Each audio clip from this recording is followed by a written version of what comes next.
ਸ਼ੇਰੇ Punjab 600 AM ਤੇ ਨਿੱਘਾ ਹਾਰਦਿਕ ਸਵਾਗਤ ਹੈ। ਮੈਂ ਤੁਹਾਡਾ ਮੇਜ਼ਬਾਨ ਹਰਜੀਤ ਸਿੰਘ ਗਿੱਲ।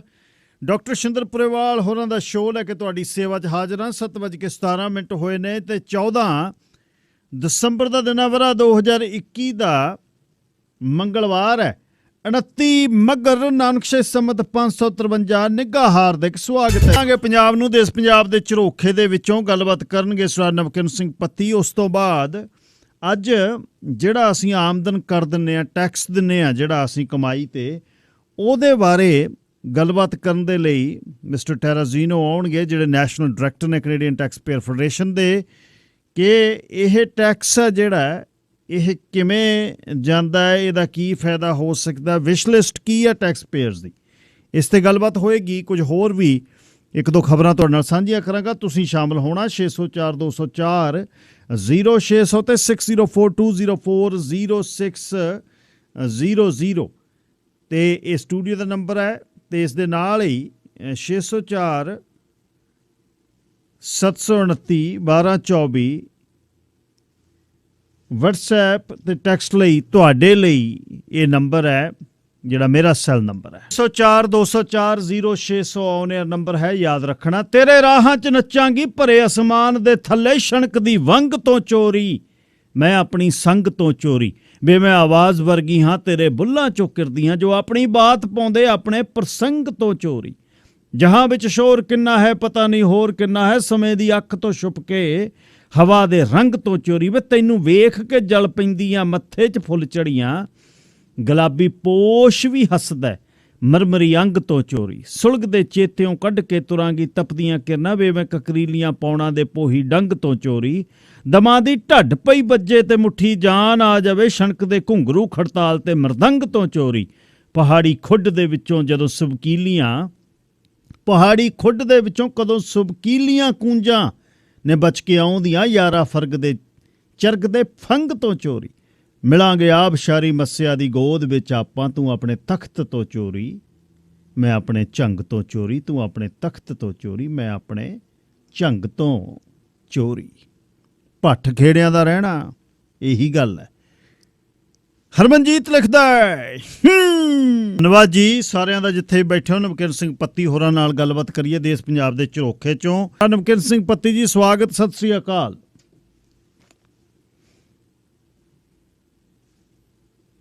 ਸਾਰੇ ਹੀ ਸਰੋਤਿਆਂ ਨੂੰ ਮੇਰੇ ਵੱਲੋਂ ਵੀ ਪਿਆਰ ਭਰੀ ਸਤਿ ਸ੍ਰੀ ਅਕਾਲ ਜੀ। ਈਗਲ ਸਾਹਿਬ, ਅੱਛਾ 100 ਸਾਲ ਪੂਰੇ ਹੋ ਗਏ ਸ਼੍ਰੋਮਣੀ ਅਕਾਲੀ ਦਲ ਦੇ, ਤੇ ਵੱਡੇ ਬਾਦਲ ਹੋਣੀ ਆਖੇ 94 ਵਰਿਆਂ ਦੇ ਹੋ ਗਏ, ਸਾਰਾ ਹੀ ਉਹਨਾਂ ਨੇ ਅੱਖੀਂ ਵੇਖਿਆ। ਤੇ ਕੱਲ ਕਹਿੰਦੇ ਵੱਡੀ ਇੱਕ ਰੈਲੀ ਹੋਈ ਹੈ ਕਿੱਲੀ ਚਹਿਲਾਂ ਦੇ ਵਿੱਚ ਮੋਗੇ ਦੇ ਪਿੰਡ 'ਚ, ਕੀ ਕਿਹਾ ਵੱਡੇ ਬਾਦਲ ਹੋਣਾ ਨੇ ਉੱਥੇ? ਜੀ ਗਿੱਲ ਸਾਹਿਬ, ਅੱਜ ਇੱਕ ਬਹੁਤ ਵੱਡੀ ਰੈਲੀ ਜਿਹੜੀ ਉਹ ਕਿਲੀ ਚਹਿਲਾਂ ਦੇ ਵਿੱਚ ਮੋਗਾ ਡਿਸਟ੍ਰਿਕਟ ਦੇ ਵਿੱਚ ਕੀਤੀ ਗਈ ਹੈ। ਸ਼੍ਰੋਮਣੀ ਅਕਾਲੀ ਦਲ ਨੂੰ ਅਸਲ ਦੇ ਵਿੱਚ 100 ਸਾਲ ਹੋ ਗਏ। ਇੱਕ ਸਭ ਤੋਂ ਵੱਡੀ ਗਿੱਲ ਸਾਹਿਬ ਹੁਣ ਤੱਕ ਦੀ ਸਭ ਤੋਂ ਪੁਰਾਣੀ ਪਾਰਟੀ ਇਹ ਹੈਗੀ ਆ। 14 ਦਸੰਬਰ 1920 ਨੂੰ ਹੋਂਦ ਦੇ ਵਿੱਚ ਸ਼੍ਰੋਮਣੀ ਅਕਾਲੀ ਦਲ ਆਈ ਸੀ, ਔਰ ਅੱਜ 14 ਦਸੰਬਰ 2021 ਔਰ 100 ਸਾਲ ਗਿੱਲ ਸਾਹਿਬ ਇਸ ਪਾਰਟੀ ਨੂੰ ਹੋ ਗਿਆ। 100 ਵਰੇ ਪੂਰੇ ਹੋਣ ਦੇ ਉੱਤੇ ਹੀ ਮੋਗਾ ਦੇ ਕਿਲੀ ਚਾਲਾਂ ਦੇ ਵਿੱਚ ਰੈਲੀ ਆ ਜਿਹੜੀ ਉਹ ਕੀਤੀ ਗਈ ਆ। ਇਤਫਾਕ ਦੇਖੋ ਗਿੱਲ ਸਾਹਿਬ ਕਿ 100 ਸਾਲ ਪੁਰਾਣੀ ਪਾਰਟੀ ਬਹੁਤ ਚੜ੍ਹ ਇਸ ਪਾਰਟੀ ਦੀ ਰਹੀ। ਪੰਜਾਬ ਦੇ ਮੰਗਾਂ ਮਸਲਿਆਂ ਦੇ ਲਈ ਬੜਾ ਇਤਿਹਾਸਕ ਰੋਲ ਇਸ ਪਾਰਟੀ ਦਾ ਰਿਹਾ, ਔਰ ਸ਼੍ਰੋਮਣੀ ਅਕਾਲੀ ਦਲ ਉਸ ਪਾਰਟੀ ਦੇ ਤੌਰ ਦੇ ਉੱਤੇ ਰਹੀ ਜਿਸ ਨੇ ਪੰਜਾਬ ਦੇ ਵੱਡੇ ਮੰਗਾਂ ਮਸਲੇ ਨੇ ਜਿਹੜੇ ਉਹਨਾਂ ਨੂੰ ਸੰਬੋਧਿਤ ਕੀਤਾ ਗਿਆ। 1968 'ਚ ਬਟਾਲਾ ਕਨਵੈਨਸ਼ਨ, 1978 'ਚ ਲੁਧਿਆਣਾ ਕਨਵੈਨਸ਼ਨ, ਉਸ ਤੋਂ ਬਾਅਦ ਪਾਰਟੀ ਦੇ ਪ੍ਰੋਗਰਾਮ ਸਾਹਮਣੇ ਆਏ, ਔਰ 1996 ਦੀ ਕਨਵੈਨਸ਼ਨ ਤੋਂ ਬਾਅਦ ਮਹੱਤਵਪੂਰਨ ਰੈਲੀ ਜਿਹੜੀ ਉਹ ਕੀਤੀ ਗਈ। ਫਿਰ 2006 ਤੇ 12 'ਚ ਪਾਰਟੀ ਵੱਲੋਂ ਚੋਣ ਮੁਹਿੰਮ ਸ਼ੁਰੂ ਕਰਕੇ ਮੋਗਾ 'ਚ ਹੀ ਰੈਲੀਆਂ ਕੀਤੀਆਂ ਗਈਆਂ। ਮੋਗਾ ਵੀ ਬੜਾ ਗਿੱਲ ਸਾਹਿਬ ਇਹਦੇ ਨਾਲ ਸ਼੍ਰੋਮਣੀ ਅਕਾਲੀ ਦਲ ਨਾਲ ਇਤਿਹਾਸ ਆ ਜਿਹੜਾ ਉਹ ਜੁੜਿਆ ਰਿਹਾ ਗਾ, ਔਰ ਸ਼੍ਰੋਮਣੀ ਅਕਾਲੀ ਦਲ ਅੱਜ ਇਸ ਪੋਜੀਸ਼ਨ ਦੇ ਵਿੱਚ ਆ 100 ਸਾਲ ਬਾਅਦ ਕਿ ਉੱਥੇ ਕਹਿਣ ਨੂੰ ਤਾਂ ਬਸਪਾ ਦਾ ਲੀਡਰ ਬੋਲਿਆ, ਕਹਿੰਦਾ 100 ਸਾਲ ਪੁਰਾਣੀ ਪਾਰਟੀ ਹੈ, 100 ਸਾਲ ਹੋ ਗਿਆ, 117 'ਚ 100 ਸੀਟ ਜਿੱਤਾਂਗੇ। ਲੇਕਿਨ ਹਕੀਕਤ ਇਹ ਹੈ ਕਿ 100 ਵਰਿਆਂ ਦੇ ਵਿੱਚ ਅੱਜ ਇਸ ਪਾਰਟੀ ਮੈਨੂੰ ਲੱਗਦਾ ਸਭ ਤੋਂ ਮਾੜੇ ਦੌਰ 'ਚੋਂ ਗੁਜ਼ਰ ਰਹੀ ਆ। ਸੈਕਿੰਡ ਪੋਜੀਸ਼ਨ ਵੀ ਨਹੀਂ ਆਈ, ਸਿੱਧੀ ਸੱਤਾਧਾਰੀ ਧਿਰ ਤੀਜੇ ਨੰਬਰ ਦੇ ਉੱਤੇ ਜਾਵੇ ਪਾਰਟੀ ਵੱਡੀ ਗੱਲ ਹੁੰਦੀ ਆ। ਔਰ ਫਿਰ ਵੀ ਇਹਨਾਂ ਨੇ ਕਿੰਨਾ ਕੁ ਇਸ ਮਸਲੇ ਤੋਂ ਸਿੱਖਿਆ, ਕਿੰਨਾ ਕੁ ਇਸ ਮਸਲੇ ਨੂੰ ਸੰਬੋਧਿਤ ਹੋਏ। ਅੱਜ ਕਿਲੀ ਚਾਲਾਂ ਦੇ ਵਿੱਚ ਜਿਹੜੀ ਰੈਲੀ ਕੀਤੀ ਗਈ, ਉੱਥੇ ਵੱਡੇ ਬਾਦਲ, ਪ੍ਰਕਾਸ਼ ਸਿੰਘ ਬਾਦਲ ਹੋਰੀ ਪਹੁੰਚੇ, ਸੁਖਬੀਰ ਬਾਦਲ ਹੋਰੀ ਪਹੁੰਚੇ, ਹਰਸਿਮਰਤ ਕੌਰ ਬਾਦਲ, ਚੰਦੂ ਮਾਜਰਾ ਨੇ ਸੰਬੋਧਨ ਕੀਤਾ, ਚੀਮਾ ਸਾਹਿਬ ਸੀ ਔਰ ਬਹੁਜਨ ਸਮਾਜ ਪਾਰਟੀ ਦੇ ਆਗੂ ਸੀ, ਭਾਵੇਂ ਮਾਇਆਵਤੀ ਨਹੀਂ ਪਹੁੰਚ ਸਕੇ। ਗਿੱਲ ਸਾਹਿਬ ਇੱਕ ਲੰਬੇ ਵਕਫੇ ਬਾਅਦ ਪ੍ਰਕਾਸ਼ ਸਿੰਘ ਬਾਦਲ ਸਟੇਜ ਤੋਂ ਬੋਲਦੇ ਨਜ਼ਰ ਆਏ। ਈਵਨ ਮੈਂ ਤਾਂ ਪਹਿਲੀ ਵਾਰ ਸੁਣਿਆ ਕਿ ਭਾਜਪਾ ਦੇ ਮਸਲੇ ਤੇ ਬੋਲ ਰਿਹਾ। ਕਹਿੰਦੇ 3 ਪਾਰਟੀਆਂ, 3 ਸਰਕਾਰਾਂ ਨਾਲ ਸਾਡੀ ਜਿਹੜੀ ਇਸ ਵਕਤ ਸਿਆਸੀ ਟੱਕਰ ਹੈ, ਇੱਕ ਪੰਜਾਬ ਦੀ ਕਾਂਗਰਸ ਸਰਕਾਰ, ਇੱਕ ਸੈਂਟਰ ਦੀ ਭਾਜਪਾ ਸਰਕਾਰ ਤੇ ਤੀਜੀ ਅਰਵਿੰਦ ਕੇਜਰੀਵਾਲ ਹੋਰਾਂ ਦੀ ਆਮ ਆਦਮੀ ਪਾਰਟੀ ਦੀ ਸਰਕਾਰ। ਇਹ ਪ੍ਰਕਾਸ਼ ਸਿੰਘ ਬਾਦਲ ਹੋਰੀ ਬੋਲ ਰਹੇ ਸੀ। ਨਹੀਂ, ਹੁਣ ਤੱਕ ਤਾਂ ਉਹ ਭਾਜਪਾ ਵਾਲੇ ਪਾਸੇ ਨੂੰ ਕਦੇ ਬੋਲਦੇ ਹੀ ਨਹੀਂ ਸੀ। ਔਰ ਪ੍ਰਕਾਸ਼ ਸਿੰਘ ਬਾਦਲ ਹੋਰਾਂ ਨੇ ਉੱਥੇ ਮੁੱਖ ਤੌਰ ਦੇ ਉੱਤੇ ਕਿਹਾ ਕਿ ਪਾਰਟੀ ਵੱਲੋਂ ਜਿਹੜੀ ਡਿਊਟੀ ਲਾਈ ਜਾਊ ਮੈਂ ਉਹਨੂੰ ਨਿਭਾਊਂਗਾ।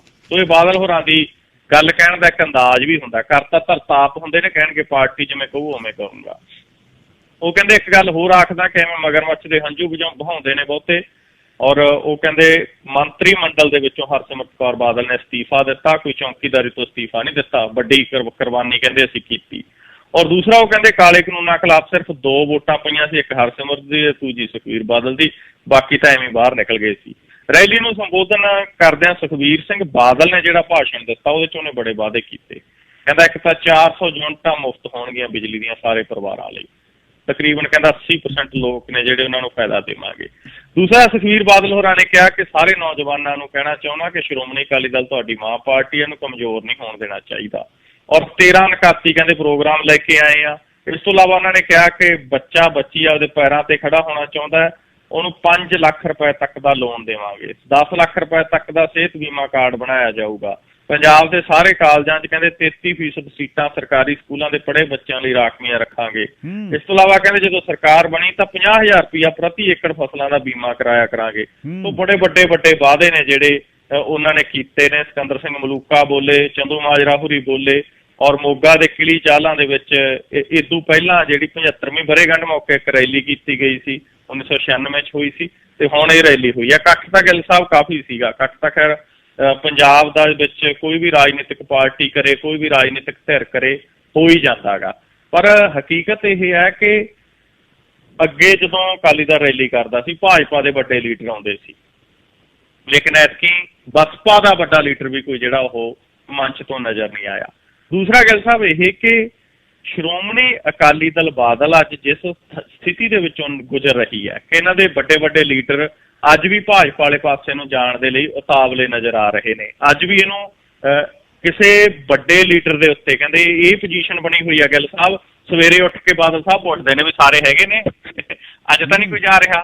ਤਾਂ ਇਸ ਪੋਜੀਸ਼ਨ ਦੇ ਵਿੱਚੋਂ ਲੰਘਣ ਦੇ ਲਈ ਇਹਨਾਂ ਨੇ ਕਿਵੇਂ ਇੱਕ ਇਤਿਹਾਸਕ ਤੇ ਇੱਕ ਵੱਡੀ ਪੰਥਕ ਪਾਰਟੀ ਨੂੰ ਆਪਦੀ ਇੱਕ ਪਰਿਵਾਰਕ ਜਿਹੜੀ ਹੈ ਉਹ ਜਾਇਦਾਦ ਵਾਂਗੂ ਵਰਤਿਆ, ਇੱਕ ਇਸ ਰੂਪ ਦੇ ਵਿੱਚ ਕਿ ਆਪਣੀ ਪ੍ਰੋਪਰਟੀ ਵਧਾਉਣ ਦੇ ਲਈ ਸਰਕਾਰ ਦੇ ਦੌਰਾਨ ਕੰਮ ਕੀਤੇ। ਤਾਂ ਖੇਤਰੀ ਪਾਰਟੀ ਸੀ। ਹੁਣ ਪ੍ਰਕਾਸ਼ ਸਿੰਘ ਬਾਦਲ ਹੋਰਾਂ ਨੇ ਕਿਹਾ, ਸੁਖਬੀਰ ਬਾਦਲ ਨੇ ਕਿਹਾ, ਚੰਦੂ ਮਾਜਰਾ ਹੋਰਾਂ ਨੇ ਕਿਹਾ ਕਿ ਅਸੀਂ ਜਿਹੜੀਆਂ ਖੇਤਰੀ ਪਾਰਟੀਆਂ ਨੇ ਉਹਨਾਂ ਦੇ ਗੱਠ ਜੋੜ ਵਾਲੇ ਪਾਸੇ ਨੂੰ ਵਧਾਂਗੇ। ਪਰ ਸਵਾਲ ਤਾਂ ਇਹ ਆ, ਤੁਹਾਡੇ ਕੋਲ ਤਾਂ ਇੱਕ ਬਹੁਤ ਵੱਡੀ ਖੇਤਰੀ ਪਾਰਟੀ ਸੀ, ਇੱਕ ਕੁਰਬਾਨੀਆਂ ਵਾਲੀ ਪਾਰਟੀ ਸੀ। ਹੁਣ ਤਾਂ ਤੁਸੀਂ ਕਿਤੇ ਟਰਾਂਸਪੋਰਟ ਮਾਫੀਆ ਦੇ ਵਿੱਚ ਇੱਥੇ ਪੰਜਾਬ 'ਚ ਚਰਚਾ ਚਲਾਈ, ਕਦੇ ਨਸ਼ੇ ਮਾਫੀਆ ਦੀ ਚਰਚਾ, ਕਦੇ ਰੇਤ ਮਾਫੀਆ ਦੀ ਚਰਚਾ। ਤੁਹਾਡੇ 10 ਸਾਲ ਦੇ ਕਾਰਜਕਾਲ ਦੇ ਦੌਰਾਨ ਤੁਸੀਂ ਖੇਤਰੀ ਪਾਰਟੀਆਂ ਵਾਲੇ ਪਾਸੇ ਨੂੰ ਕਿਉਂ ਨਹੀਂ ਵਧੇ?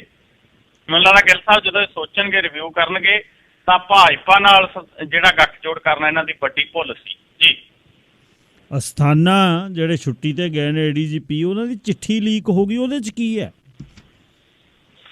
ਜੀ ਗਿੱਲ ਸਾਹਿਬ ਦੇਖੋ, ਇਹ ਨਾ ਇੱਕ ਤਾਂ ਬਹੁਤ ਵੱਡਾ ਸਵਾਲ ਖੜਾ ਹੋ ਗਿਆ। ਤੀਜਾ ਵੱਡਾ ਅਫਸਰ ਆ ਜਿਹੜਾ ਛੁੱਟੀ ਤੇ ਚਲਿਆ ਗਿਆ।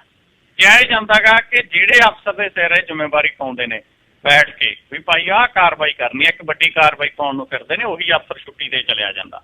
ਦੂਸਰਾ ਇਹ ਕਿ ਅਸਥਾਨਾ ਹੋਰੀ ਛੁੱਟੀ ਦੇ ਉੱਤੇ ਚਲੇ ਗਏ। ਕੱਲ ਇੱਕ ਚਿੱਠੀ ਲੀਕ ਹੋ ਗਈ। ਉਹ ਚਿੱਠੀ ਦੇ ਬਾਰੇ ਦੇ ਵਿੱਚ ਕਿਹਾ ਜਾ ਰਿਹਾ ਸੀ ਕਿ ਸ਼ਾਇਦ ਇਹ ਚਿੱਠੀ ਅਸਲੀ ਨਾ ਹੋਵੇ, ਸ਼ਾਇਦ ਫੇਕ ਹੋਵੇ, ਕਿਉਂਕਿ ਸੋਸ਼ਲ ਮੀਡੀਆ ਤੇ ਬਹੁਤ ਕੁਝ ਅਜਿਹਾ ਚੱਲਦਾ ਹੈ। ਲੇਕਿਨ ਅੱਜ ਚਰਨਜੀਤ ਚੰਨੀ ਹੋਰਾਂ ਨੇ ਇਹ ਗੱਲ ਮੰਨ ਲਈ ਆ ਕਿ ਉਹ ਅਸਲੀ ਚਿੱਠੀ ਦਾ ਹਿੱਸਾ ਗਾ। ਔਰ ਉਹਦੇ 'ਚ ਗਿੱਲ ਸਾਹਿਬ ਇੱਕ ਤਾਂ ਇਹ ਪਤਾ ਲੱਗਿਆ ਕਿ ਹਰਪ੍ਰੀਤ ਸਿੱਧੂ ਜਿਹੜੇ ਸਪੈਸ਼ਲ ਟਾਸਕ ਫੋਰਸ ਦੇ ਮੁਖੀ ਸੀ, ਉਹ ਮਜੀਠੀਆ ਦੇ ਬਹੁਤ ਕਲੋਜ਼ ਰਿਸ਼ਤੇਦਾਰ ਨੇ। ਬਾਦਲਾਂ ਨਾਲ ਉਹਨਾਂ ਦੀ ਰਿਸ਼ਤੇਦਾਰੀ ਆ।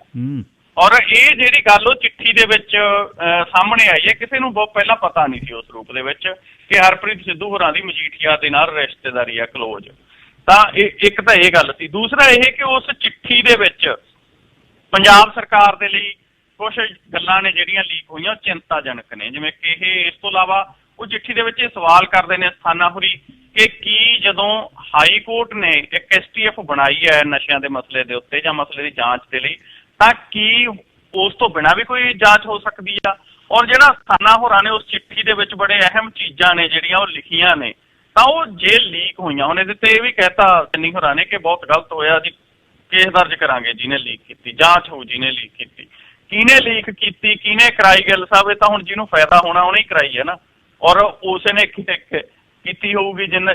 ਤੋਂ ਇਹਦੇ ਚੋਂ ਮਸਲਾ ਇਹ ਵੀ ਜੁੜਦਾ ਹੈ ਕਿ ਇਹਨਾਂ ਦੀ ਸਰਕਾਰ ਰਹੀ ਹੈ ਇੱਥੇ ਪੰਜਾਬ ਦੇ ਵਿੱਚ, ਜਿਹੜੀ ਵੀ ਪਾਰਟੀ ਦੀ ਸਰਕਾਰ ਰਹੀ ਉਹ ਵੀ ਅਫਸਰਸ਼ਾਹੀ ਉਹਦੇ ਨੇੜੇ ਚਲੀ ਜਾਂਦੀ ਆ। ਔਰ ਕਾਂਗਰਸ ਪਾਰਟੀ ਦੇ ਤਾਂ ਬਹੁਤ ਸਾਰੇ ਆਗੂ ਆ, ਕੈਪਟਨ ਅਮਰਿੰਦਰ ਸਿੰਘ ਜਦੋਂ ਮੁੱਖ ਮੰਤਰੀ ਸੀ ਉਦੋਂ ਕਹਿੰਦੇ ਹੁੰਦੇ ਸੀ, ਕਹਿੰਦੇ ਸਾਨੂੰ ਅਕਾਲੀ ਦਲ ਵਾਲੇ ਮਿਹਣੇ ਮਾਰਦੇ ਆ ਵੀ ਤੁਸੀਂ ਕੀ ਸਰਕਾਰ ਬਦਲੀ ਆ, BJP ਤਾਂ ਸਾਡੇ ਵਾਲਾ ਹੈ, ਚੱਲਦੀ ਤਾਂ ਸਾਡੀ ਵੱਧ ਆ। ਔਰ ਬਹੁਤੇ ਕਾਂਗਰਸੀ ਜਾ ਕੇ ਕੈਪਟਨ ਅਮਰਿੰਦਰ ਸਿੰਘ ਕੋਲੇ ਕਹਿੰਦੇ ਹੁੰਦੇ ਸੀ ਵੀ ਕਪਤਾਨ ਸਾਹਿਬ ਅਕਾਲੀ ਦਲ ਵਾਲੇ ਫੋਨ ਕਰਦੇ ਨੇ ਥਾਣੇ, ਉਹਨਾਂ ਦਾ ਕੰਮ ਜਲਦੀ ਹੋ ਜਾਂਦਾ, ਜਦੋਂ ਅਸੀਂ ਫੋਨ ਕਰਦੇ ਹਾਂ ਸਾਡਾ ਕੰਮ ਹੁੰਦਾ ਹੀ ਨਾ, ਆਪਣੀ ਸਰਕਾਰ ਆ। ਤਾਂ ਇਹ ਗੱਲਾਂ ਵੀ ਸੁਣਨ ਵਾਲਾ ਕੋਈ ਨਹੀਂ ਸੀ। ਹੁਣ ਗਿੱਲ ਸਾਹਿਬ ਪਤਾ ਲੱਗਦਾ ਵੀ ਅਫਸਰਸ਼ਾਹੀ ਤੇ ਵਾਕਈ ਪ੍ਰਭਾਵ ਉਹਨਾਂ ਦਾ ਕਾਫੀ ਹੈਗਾ ਗਾ ਜੀ। ਜੇ ਇਹ ਗੱਲ ਹਰਪ੍ਰੀਤ ਸਿੱਧੂ ਬਾਰੇ ਨਿਕਲੀ ਆ ਬਾਹਰ, ਫੇਰ ਗੱਲ ਨਿਬੜ ਗਈ। ਵੀ ਪਿਛਲੇ 17 ਦੇ ਜਦ ਅਮਰਿੰਦਰ ਸਿੰਘ ਬਣਿਆ ਤੇ ਉਹਨੂੰ ਲੈ ਕੇ ਆਏ ਨੇ ਤੇ ਗੱਲਾਂ ਬੜੀਆਂ ਚੱਲੀਆਂ ਵਾ, ਹੁਣ ਫੜੇ ਡਰੱਗ ਵਾਲੇ, ਹੁਣ ਫੜੇ ਡਰੱਗ ਵਾਲੇ, ਤੇ ਬਹੁਤ ਉਹਨਾਂ ਦੀਆਂ ਸੌਹਾਂ ਖਾਂਦੇ ਸੀ ਬੰਦੇ ਵੀ ਉਹ ਜੀ ਇਮਾਨਦਾਰ ਨੇ ਜੀ, ਉਹ ਪੈਸੇ ਨਹੀਂ ਲੈਂਦੇ। ਇਮਾਨਦਾਰੀ ਤੇ ਪੈਸੇ ਦੀ ਗੱਲ ਕੀ ਕਰਨੀ ਹੈ? ਜੇ ਇਹ ਗੱਲ ਸਹੀ ਹੋਈ ਕਿ ਉਹ ਜਾਣ ਕੇ ਨਹੀਂ ਕਿਸੇ ਨੂੰ ਫੜਨਾ ਚਾਹੁੰਦੇ, ਫਿਰ ਤਾਂ ਨਖਿੱਧ ਕੰਮ ਹੈ। ਤੇ ਸਰ ਨਵਕਿੰਨ ਸਿੰਘ ਪੱਤੀ ਮੇਰੇ ਨਾਲ ਪੰਜਾਬ ਤੋਂ ਗੱਲਬਾਤ ਕਰ ਰਹੇ ਨੇ। ਅੱਛਾ ਪੱਤੀ ਸਾਹਿਬ, ਇੱਕ ਗੱਲ ਮੈਨੂੰ ਦੱਸਿਓ ਬਈ, ਜਿੱਥੇ ਵੀ CM ਚੰਨੀ ਜਾਂਦਾ ਹੈ ਤੇ ਉੱਥੇ ਡਾਂਗਾਂ ਖੜਕਦੀਆਂ, ਤੇ ਹੁਣ ਸੰਗਰੂਰ ਦੇ ਵਿੱਚ ਫਿਰ ਉਹਨਾਂ ਦੀ ਰੈਲੀ ਦੇ ਵਿੱਚ ਬੇਰੁਜ਼ਗਾਰ ਅਧਿਆਪਕਾਂ ਤੇ ਡਾਂਗ ਖੜਕੀ ਹੈ ਜੀ। ਜੀ ਗਿੱਲ ਸਾਹਿਬ, ਬਹੁਤ ਬੇਤਹਾਸ਼ਾ ਲਾਠੀਚਾਰਜ ਹੋਇਆ। ਅੱਜ ਫਿਰ ਪੱਗਾਂ ਲੱਥੀਆਂ ਨੇ, ਅੱਜ ਫਿਰ ਕੁੜੀਆਂ ਨੂੰ ਫੜ ਕੇ ਥਾਣੇ ਬੰਦ ਕੀਤਾ ਗਿਆ ਗਾ। ਔਰ ਗਿੱਲ ਸਾਹਿਬ, ਮੈਂ ਨਾ ਤਸਵੀਰਾਂ ਦੇਖ ਰਿਹਾ ਸੀ CIA ਸਟਾਫ ਸੰਗਰੂਰ ਦੀਆਂ। CIA ਸਟਾਫ ਸੰਗਰੂਰ ਦੇ ਵਿੱਚ ਇੱਕ ਮੰਜੇ ਤੇ ਕੁੜੀਆਂ ਬੈਠੀਆਂ ਨੇ। ਉਹ ਕੁੜੀਆਂ ਦੇ ਵਿੱਚੋਂ ਬਹੁਤੀਆਂ ਦੀ ਡਿਗਰੀ ਹੈ ਜਿਹੜੀ ਉਹ MA BEd, ਕੁਛ MPhil, ਕੁਛ ਗਿੱਲ ਸਾਹਿਬ ਇਸ ਤੋਂ ਵੀ ਵੱਧ ਪੜ੍ਹੀਆਂ ਲਿਖੀਆਂ, ਉਹ ਥਾਣੇ ਦੇ ਵਿੱਚ ਬੰਦ ਕੀਤੀਆਂ ਹੋਈਆਂ। ਉਹਨਾਂ ਦਾ ਕਸੂਰ ਕੀ ਹੈ? ਕਸੂਰ ਇਹ ਹੈ ਕਿ ਉਹਨਾਂ ਨੇ ਚਰਨਜੀਤ ਚੰਨੀ ਹੋਰਾਂ ਦੀ ਅੱਜ ਜਿਹੜੀ ਸੰਗਰੂਰ ਰੈਲੀ ਹੋਈ, ਸੰਗਰੂਰ ਪਹੁੰਚੇ ਸੀ, 1000 ਕਰੋੜ ਦੇ ਉਦਘਾਟਨ ਕਰਨੇ ਸੀ। ਇਸ ਤੋਂ ਇਲਾਵਾ ਸੰਗਰੂਰ ਦੇ ਵਿੱਚ ਉਹਨਾਂ ਨੇ ਜਿਹੜਾ ਬਨਾਸਰ ਬਾਗ ਹੈ ਸੰਗਰੂਰ ਦਾ, ਉਹ ਉੱਥੇ ਇੱਕ 3 ਰੋਜ਼ਾ ਜਿਹੜਾ ਸੰਗਰੂਰ ਵਿਰਾਸਤ ਮੇਲਾ ਗਾ ਉਹਦਾ ਉਦਘਾਟਨ ਕੀਤਾ ਗਾ। ਤਾਂ ਉੱਥੇ ਚਰਨਜੀਤ ਚੰਨੀ ਹੋਰੀ ਅੱਜ ਪਹੁੰਚੇ, ਤਾਂ ਉੱਥੇ ਬੇਰੁਜ਼ਗਾਰ ਅਧਿਆਪਕ ਪਹੁੰਚ ਗਏ। ਉਹ ਗਿੱਲ ਸਾਹਿਬ ਜਾ ਕੇ ਚਰਨਜੀਤ ਚੰਨੀ ਨੂੰ ਜਦੋਂ ਸੰਬੋਧਨ ਕਰਨ ਲੱਗੇ, ਉਹਨਾਂ ਨੇ ਥੱਲੇ ਨਾਅਰੇ ਲਾਉਣੇ ਸ਼ੁਰੂ ਕਰਤੇ ਕਿ ਚੰਨੀ ਸਾਹਿਬ, ਕਾਂਗਰਸ ਦੀ ਸਰਕਾਰ ਨੇ 2017 ਦੀ ਇਲੈਕਸ਼ਨ 'ਚ ਕਿਹਾ ਸੀ ਘਰ ਘਰ ਰੁਜ਼ਗਾਰ ਦੇਵਾਂਗੇ, ਘਰ ਸਾਡੇ ਹਿੱਸੇ ਦਾ ਰੁਜ਼ਗਾਰ ਕਿੱਥੇ ਆ? ਜਦੋਂ ਸਰਕਾਰ ਕਹਿੰਦੀ ਹੈ ਕਿ ਘਰ ਘਰ ਚੱਲੀ ਗੱਲ, ਚੰਨੀ ਕਰਦਾ ਮਸਲੇ ਹੱਲ, ਉਹ ਕਹਿੰਦੇ ਅਸੀਂ ਮਸਲਾ ਲੈ ਕੇ ਆਏ ਆ, ਸਾਡਾ ਮਸਲਾ ਹੱਲ ਕਰੋ, ਸਾਨੂੰ ਰੁਜ਼ਗਾਰ ਦਿਓ, ਸਾਡੀ ਨੌਕਰੀ ਦਿਓ ਸਾਡੇ ਹਿੱਸੇ ਦੀ। ਤਾਂ ਉਹਨਾਂ ਨੂੰ ਗਿੱਲ ਸਾਹਿਬ ਫੜ ਕੇ ਪੁਲਿਸ ਨੇ ਕੁੱਟਿਆ, ਉਹਨਾਂ ਦੇ ਮੂੰਹ ਬੰਦ ਕੀਤੇ ਔਰ ਉਹਨਾਂ ਨੂੰ ਲਿਜਾ ਕੇ ਥਾਣੇ ਬੰਦ ਕਰਤਾ। ਔਰ ਤੁਸੀਂ ਦੇਖੋ ਕਿ ਕਿਸ ਤਰਾਸਦੀ ਦੇ ਵਿੱਚੋਂ ਪੰਜਾਬ ਇਸ ਵਕਤ ਗੁਜ਼ਰ ਰਿਹਾ ਹੈ। ਮਾਨਸਾ ਦੇ ਵਿੱਚ ਅਜੇ ਤੱਕ ਉਹ DSP ਸਸਪੈਂਡ ਨਹੀਂ ਕੀਤਾ। ਬਣਦਾ ਤਾਂ ਇਹ ਸੀ ਕਿ ਉਹਨੂੰ ਮੁਅੱਤਲ ਕਰਦੇ, ਉਹਦੇ ਤੇ FIR ਦਰਜ ਕਰਕੇ ਉਸ DSP ਤੇ ਕਾਰਵਾਈ ਹੁੰਦੀ, ਕਿਉਂਕਿ ਉਹ CM ਸਿਕਿਉਰਿਟੀ ਦੇ ਵਿੱਚ ਹੈ, ਕਿਉਂਕਿ ਉਹ DSP ਹੈ, ਇਸ ਕਰਕੇ ਉਹਦੇ ਤੇ ਕੋਈ ਕਾਰਵਾਈ ਅਜੇ ਤੱਕ ਨਹੀਂ ਕੀਤੀ ਗਈ। ਸਿਰਫ ਇੱਕ ਇਨਕੁਆਇਰੀ ਬਿਠਾਈ ਗਈ ਆ ਕਿ ਇੱਕ ਪੁਲਿਸ ਅਫਸਰ ਦੇ ਉੱਤੇ ਗਿੱਲ ਸਾਹਿਬ ਇੱਕ ਅਫਸਰ ਇਨਕੁਆਇਰੀ ਕਰੂਗਾ। ਹੁਣ ਇੱਕ DSP ਜਿਹੜਾ CM ਸਿਕਿਉਰਿਟੀ ਦੇ ਵਿੱਚ ਹੈ, ਇੱਕ ADC ਨੂੰ ਉਹਦੀ ਇਨਕੁਆਇਰੀ ਮੈਜਿਸਟ੍ਰੇਟੀ ਜਾਂਚ ਦੇਤੀ, ਹੁਣ ਉਹਦੇ ਤੇ ਕਿਵੇਂ ਕਾਰਵਾਈ ਕਰੂਗਾ? ਇਹਦੇ ਤੇ ਸੋਚਿਆ ਜਾ ਸਕਦਾ। ਸੋ ਬਣਦਾ ਤਾਂ ਕੀ ਤੁਸੀਂ ਬਾਕੀ ਮਸਲਿਆਂ 'ਚ ਵੀ ਏਦਾਂ ਕਾਰਵਾਈ ਕਰਦੇ ਹੋ? ਸੋ ਇਹ ਜਿਸ ਰੂਪ ਦੇ ਵਿੱਚ ਅੱਜ ਸਰਕਾਰ ਚੱਲ ਰਹੀ ਹੈ, ਚੋਣ ਜ਼ਾਬਤਾ ਲੱਗਣ ਵਾਲਾ, ਕਦੇ ਵੀ ਲੱਗ ਸਕਦਾ, ਉਹਦੇ ਵਿੱਚੋਂ ਇਉਂ ਹੀ ਲੱਗਦਾ ਗਾ ਕਿ ਚਰਨਜੀਤ ਚੰਨੀ ਹੋਰਾਂ ਤੋਂ ਮਸਲੇ ਆ ਜਿਹੜੇ ਉਹ ਹੱਲ ਹੋ ਨਹੀਂ ਰਹੇ। ਉਂਝ ਅੱਜ ਕੈਬਨਿਟ ਦੀ ਵੀ ਮੀਟਿੰਗ ਹੋਈ ਹੈ। ਪੰਜਾਬ ਕੈਬਨਿਟ ਦੀ ਮੀਟਿੰਗ ਦੇ ਵਿੱਚ ਗਿੱਲ ਸਾਹਿਬ ਇੱਕ ਤਾਂ ਇਹੀ ਮਸਲਾ ਵਿਚਾਰਿਆ ਗਿਆ ਕਿ ਅਸਥਾਨਾ ਹੋਰਾਂ ਵਾਲਾ, ਕਿਉਂਕਿ ਇਹ ਸਰਕਾਰ ਦੇ ਲਈ ਵੱਡੀ ਸਿਰਦਰਦੀ ਬਣ ਗਿਆ। ਜਿਹੜੀ ਆਪਾਂ ਚਿੱਠੀ ਦੀ ਗੱਲ ਕੀਤੀ ਆ ਉਹ, ਔਰ ਇਹਨਾਂ ਦਾ ਛੁੱਟੀ ਤੇ ਚਲੇ ਜਾਣਾ, ਔਰ ਛੁੱਟੀ ਤੇ ਜਾਣ ਤੋਂ ਬਾਅਦ ਸਵਾਲ ਕਰ ਰਹੇ ਨੇ ਲੋਕ ਕਿ ਭਾਈ ਜਿਹੜੇ ਅਫਸਰ ਦੀ ਤੁਸੀਂ ਡਿਊਟੀ ਲਾਉਣੇ ਹੋ ਛੁੱਟੀ ਤੇ ਚਲਿਆ ਜਾਂਦਾ, ਔਰ BOI ਜਿਹੜਾ ਇਹਨਾਂ ਨੇ ਅਹੁਦਾ ਗਾ ਉਹਨੂੰ ਬਹੁਤ ਅਹਿਮ ਮੰਨਿਆ ਜਾਂਦਾ ਪੰਜਾਬ ਪੁਲਿਸ ਦੇ ਵਿੱਚ, ਡਾਇਰੈਕਟਰ BOI ਦਾ। ਉਹ ਹੁਣ ਨਵਾਂ ਬੰਦਾ ਇਸ ਅਸਥਾਨੇ ਦੀ ਥਾਂ ਦੇ ਉੱਤੇ ਤੈਨਾਤ ਕਰਨ ਦੀਆਂ ਗੱਲਾਂ ਚੱਲ ਪਈਆਂ ਔਰ ਇਹਦੇ 'ਚ ਅੱਜ STF ਮੁਖੀ ਹਰਪ੍ਰੀਤ ਸਿੰਘ ਸਿੱਧੂ ਵੀ ਸਰਗਰਮ ਰਹੇ ਨੇ, ਤਾਂ ਇਕਬਾਲਪ੍ਰੀਤ ਸਿੰਘ ਸਹੋਤਾ ਵੀ ਸਰਗਰਮ ਰਹੇ ਨੇ। ਔਰ ਇਸ ਤੋਂ ਇਲਾਵਾ ਜਿਹੜਾ ਪੰਜਾਬ ਕੈਬਨਿਟ ਦੀ ਮੀਟਿੰਗ ਦੇ ਵਿੱਚ ਇਹਨਾਂ ਨੇ ਫੈਸਲੇ ਲਏ ਨੇ, ਉਹ 'ਚ ਇੱਕ ਤਾਂ ਕਿਹਾ ਕਿ ਅਸੀਂ 25,000 ਜਿਹੜੇ ਇਕਨੋਮਿਕ ਵੀਕਰ ਸੈਕਸ਼ਨ ਆ ਉਹਨਾਂ ਨੂੰ ਮਕਾਨਾਂ ਦੀ ਅਲਾਟਮੈਂਟ ਆ ਜਿਹੜੀ ਉਹ ਆਉਣ ਵਾਲੇ ਸਮੇਂ ਦੇ ਵਿੱਚ ਕਰਾਂਗੇ। ਇਸ ਤੋਂ ਇਲਾਵਾ ਗਿੱਲ ਸਾਹਿਬ ਇਹਨਾਂ ਨੇ ਜਿਹੜਾ ਇਹ ਗੱਲ ਕਹੀ ਹੈਗੀ ਕਿ 50 ਰੁਪਏ ਤੋਂ ਵੱਧ ਪਿੰਡਾਂ ਦੇ ਵਿੱਚ ਜਿਹੜਾ ਟੂਟੀ ਦਾ ਪਾਣੀ ਦਾ ਜਿਹੜਾ ਕਿਰਾਇਆ ਗਾ ਉਹ ਨਹੀਂ ਹੋਏਗਾ ਪਰ ਮੰਥ, ਔਰ ਪੁਰਾਣੇ ਬਕਾਏ ਨੇ ਜਿਹੜੇ ਉਹ ਮਾਫ ਕਰਾਂਗੇ ਅਸੀਂ। ਇਸ ਤੋਂ ਇਲਾਵਾ ਜਿਹੜੇ ਕੱਚੇ ਕਾਮਿਆਂ ਦੀ ਹੜਤਾਲ ਆ ਉਹਦੇ ਤੇ ਸਰਕਾਰ ਚੁੱਪ ਆ, ਅਜੇ ਤੱਕ ਕੁਝ ਨਹੀਂ ਕਿਹਾ। 12,500 ਜਿਹੜੇ ਸਿਹਤ ਵਿਭਾਗ ਦੇ ਕਰਮਚਾਰੀ ਨੇ ਉਹ ਹੜਤਾਲ ਦੇ ਉੱਤੇ ਚੱਲ ਰਹੇ ਨੇ। ਪੰਜਾਬ ਰੋਡਵੇਜ਼, ਪਣਬੱਸ, PRTC ਉਹ ਬੰਦ ਨੇ, ਉਹ ਹੜਤਾਲ ਦੇ ਉੱਤੇ ਚੱਲ ਰਹੇ ਨੇ। ਔਰ ਪੰਜਾਬ ਦੇ ਜਿਹੜੇ ਟਰਾਂਸਪੋਰਟ ਮੰਤਰੀ ਤੀਜੇ ਦਿਨ ਲਾਈਵ ਹੋ ਜਾਂਦੇ ਸੀ, ਦੇਖੋ ਜੀ ਕਿੰਨੀ ਆਮਦਨ ਵੱਧ ਗਈ, ਹੁਣ ਦੱਸਣ ਕਿੰਨੀ ਘਟ ਗਈ। ਰੋਡਵੇਜ਼ ਦੀਆਂ ਬੱਸਾਂ ਖੜੀਆਂ ਨੇ, ਪ੍ਰਾਈਵੇਟ ਬੱਸਾਂ ਗਿੱਲ ਸਾਹਿਬ ਸੜਕਾਂ ਤੇ ਫਿਰਦੀਆਂ ਨੇ। ਤਾਂ ਬੀਬੀਆਂ ਦੇ ਕਿਰਾਇਆ ਫਰੀ ਕਰਤਾ ਸੀਗਾ, ਉਹ ਬੱਸ ਅੱਡਿਆਂ 'ਚ ਬੈਠੀਆਂ ਡੀ ਬੱਸਾਂ ਟਿੱਕੀ ਜਾਂਦੀਆਂ। ਬੱਸਾਂ ਵਾਲੇ ਹੁਣ ਡਰਾਈਵਰਾਂ ਕੰਡਕਟਰਾਂ ਦਾ ਮਸਲਾ ਹੱਲ ਕਰਨ ਤਾਂ ਬੱਸਾਂ ਚੱਲਣ, ਉਹ ਬੱਸਾਂ ਚੱਲ ਨਹੀਂ ਰਹੀਆਂ। ਸੋ ਇਹ ਹਾਲਤ ਬਣੀ ਹੋਈ ਆ ਜੀ। ਅੱਛਾ, ਨਾਲ ਹੀ ਇਹ ਦੱਸਿਓ, ਜਿਵੇਂ ਕੱਲ੍ਹ ਆਪਾਂ ਗੱਲ ਕਰਦੇ ਸੀ ਕਿ ਅਮਿਤ ਸ਼ਾਹ ਹੋਰਾਂ ਦੇ ਘਰ ਦਾ ਇੱਕ ਵੱਡਾ ਦਫ਼ਤਰ ਹੈ ਜਿਹਨੂੰ ਮਨਜਿੰਦਰ ਸਿੰਘ ਸਿਰਸਾ ਅਤੇ ਬਰਾੜ ਹੋਣੀ ਜਿਹੜੇ ਹੁਣੇ ਉੱਧਰ ਗਏ ਨੇ ਉਹਦੇ 'ਤੇ ਕੰਮ ਕਰ ਰਹੇ ਨੇ ਸੰਨ ਲਾਉਣ ਲਈ ਪੰਜਾਬ, ਅਤੇ ਪੰਜਾਬ ਦੀ ਰਾਜਨੀਤੀ ਦੇ ਆਲੇ ਦੁਆਲੇ ਸਾਰਾ ਕੁਛ ਹੋਇਆ ਸੀ। ਵੀਕਐਂਡ 'ਤੇ ਇੱਕ ਡਿਸਕਸ਼ਨ ਦੇ ਵਿੱਚ ਮੈਂ ਇਹ ਗੱਲ ਦੋਸਤਾਂ ਦੇ ਨਾਲ ਕੀਤੀ ਕਿ ਮਨਜਿੰਦਰ ਸਿੰਘ ਸਿਰਸੇ ਦੇ ਕੋਲ ਭਾਜਪਾ ਦੀ ਜਿਹੜੀ ਪੰਜਾਬ ਦੀ ਕਮਾਂਡ ਹੋਣੀ ਹੈ, ਤੁਸੀਂ ਵੇਖਿਓ ਕੀ ਹੋਣਾ, ਕਹਾਣੀ ਕਿੱਧਰ ਜਾਣੀ ਹੈ। ਇਹ ਵੀ ਗੱਲ ਹੈ ਨੂੰ ਭਾਜਪਾ ਨਾਰਮਲੀ ਕਦੇ ਵੀ CM ਦਾ ਚਿਹਰਾ ਜਿਹੜਾ ਕਦੇ ਪਹਿਲਾਂ ਨਹੀਂ ਦੱਸਦੀ। ਹੋ ਸਕਦਾ ਹੈ ਕਿ ਮਨਜਿੰਦਰ ਸਿੰਘ ਸਿਰਸਾ ਪੰਜਾਬ ਤੋਂ ਕਿਤੋਂ ਚੋਣ ਲੜ ਕੇ CM ਦੇ ਚਿਹਰੇ ਦੀ ਵੀ ਗੱਲ ਹੋ ਸਕਦੀ ਹੈ, ਵੱਡੀ ਗੱਲ ਕਹਾਣੀ ਹੋ ਸਕਦੀ ਹੈ ਕਿ ਹੋਰ ਕੋਈ ਅੱਗੇ ਦਿਖਦੀ ਨਹੀਂ ਕਹਾਣੀ ਇਸ ਤਰ੍ਹਾਂ ਦੀ। ਅਤੇ ਮਨਜਿੰਦਰ ਸਿੰਘ ਸਿਰਸੇ ਉਹਨਾਂ ਨੇ ਕੋਈ ਨਵੀਂ ਖਬਰ ਪੰਜਾਬ ਦੀਆਂ ਚੋਣਾਂ ਬਾਰੇ ਜੀ? ਜੀ ਗਿੱਲ ਸਾਹਿਬ, ਮਨਜਿੰਦਰ ਸਿੰਘ ਸਿਰਸਾ ਹੋਰਾਂ ਨੇ ਵਾਕਈ ਤੁਹਾਡੀ ਗੱਲ ਜਿਵੇਂ ਤੁਸੀਂ ਜ਼ਿਕਰ ਕਰ ਰਹੇ ਹੋ ਉਹਦੇ ਤੇ ਮੋਹਰ ਲੱਗ ਗਈ ਜੀ। ਮਨਜਿੰਦਰ ਸਿੰਘ ਸਿਰਸਾ ਹੋਰਾਂ ਨੇ ਕਹਿਤਾ, ਉਹ ਕਹਿੰਦੇ ਵੀ ਮੈਂ ਹੁਣ ਭਾਜਪਾ 'ਚ ਜਾ ਚੁੱਕਿਆ, ਮੈਂ ਭਾਜਪਾ ਦਾ ਲੀਡਰ ਹਾਂ ਔਰ ਮੈਂ ਪੰਜਾਬ ਦੀ ਇਲੈਕਸ਼ਨ 'ਚ ਜਾ ਕੇ ਪ੍ਰਚਾਰ ਕਰੂੰ ਭਾਜਪਾ ਦੇ ਲਈ। ਉਹ ਕਹਿੰਦੇ ਇੱਕ ਸਿੱਖ ਚਿਹਰੇ ਦੀ ਭਾਜਪਾ ਨੂੰ ਲੋੜ ਸੀ, ਮੈਂ ਉਸ ਦੇ ਤੌਰ ਦੇ ਉੱਤੇ ਪ੍ਰਚਾਰ ਕਰੂੰਗਾ ਔਰ ਮੈਂ ਕਹਿੰਦੇ ਇਹ ਜ਼ਰੂਰ ਕਹੂੰਗਾ ਕਿ ਪੰਜਾਬ ਦੇ ਵਿੱਚ ਕੋਈ ਸਿੱਖ ਚਿਹਰਾ ਹੀ ਕੈਂਡੀਡੇਟ ਆ ਜਿਹੜਾ CM ਦਾ ਉਹ ਲਾਣਿਆ ਜਾਵੇ। ਉਹ ਗਿੱਲ ਸਾਹਿਬ ਐਤਕੀ ਤਾਂ ਮੈਨੂੰ ਲੱਗਦਾ ਇਹਨਾਂ ਨੂੰ ਕੈਪਟਨ ਅਮਰਿੰਦਰ ਸਿੰਘ ਦੇ ਨਾਲ ਜਿਹੜਾ ਗੱਠਜੋੜ ਚੱਲ ਰਿਹਾ ਉਹ 'ਚੋਂ ਕੈਪਟਨ ਅਮਰਿੰਦਰ ਸਿੰਘ ਆਪ ਹੀ ਕਹੀ ਜਾਂਦਾ ਭਾਈ ਮੈਂ ਹੈਗਾ, ਬਾਕੀ ਉਹਦੇ ਦੇਖ ਲਓ। ਜਿਵੇਂ ਉਹ ਨਹੀਂ ਹੁੰਦਾ ਗਿੱਲ ਸਾਹਿਬ ਮੈਂ ਪ੍ਰਧਾਨ ਤਾਂ ਉਹਦਾ ਤਾਂ ਮੇਰੇ ਕੋਲ ਹੈਗਾ, ਜਦੋਂ ਕਮੇਟੀ ਬਣਾਉਂਦੇ ਆ ਬਾਕੀ ਵੰਡ ਲਓ।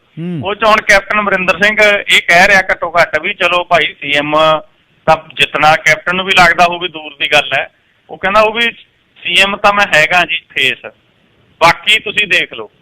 ਤਾਂ ਇਸ ਕਰਕੇ ਕੈਪਟਨ ਅਮਰਿੰਦਰ ਸਿੰਘ ਦੇ ਨਾਂ ਦੇ ਉੱਤੇ ਹੀ ਲੱਗਦਾ ਇਲੈਕਸ਼ਨ ਲੜੀ ਜਾਊ, ਲੇਕਿਨ ਭਾਜਪਾ ਦੀ ਜਿਹੜੀ ਚੋਣ ਦੀ ਕਮਾਂਡ ਆ ਉਹ ਮਨਜਿੰਦਰ ਸਿੰਘ ਸਿਰਸਾ ਸਾਂਭੂ ਪੰਜਾਬ 'ਚ।